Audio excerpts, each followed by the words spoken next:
Praise the Lord. இன்றைய மன்னா எங்கள் BBA திருச்சபையிலிருந்து உங்களுக்காக. கிறிஸ்துவுக்குள் பிரியமானவர்களே, போதும் என்கிற மனதுடனே தான் தேவனை சேவிக்கும்படி நாம் தேவனால் தெரிந்து கொள்ளப்பட்டிருக்கிறோம். ஆனால் நம்முடைய ஆசைகளுக்கும் இச்சைகளுக்கும் இடம் கொடுப்பதால் நாம் அலைந்து திரிந்து எந்த விதத்திலும் ஒரு இளைப்பாறுதல் இல்லாமல் சோர்ந்து போகிறோம். பிரசங்கில வசனம் இவ்வாறு சொல்லுகிறது.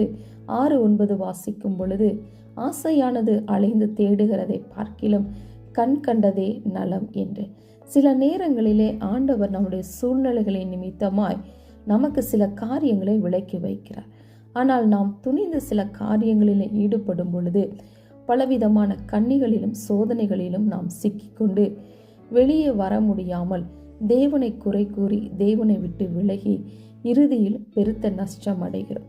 எனவே ஆசைக்கு இடம் கொடுத்து நாம் அலைந்து திரிவதை பார்க்கிலும் தேவனுடைய வார்த்தைக்கு கீழ்ப்படிந்து அவருடைய வார்த்தை காத்து நடப்போமானால் நாம் அப்படிப்பட்ட சூழ்நிலையிலிருந்து நாம் தப்பித்து கொள்ளலாம். ஆண்டவர் சொல்லுகிறார், நான் உன்னை விட்டு விலகுவதும் இல்லை, உன்னை கைவிடுவதும் இல்லை என்று. நம்மோடு கூட இருந்து அவர் நம்மை நடத்துகிற தேவனாய் இருக்கிறார். ஆமென்.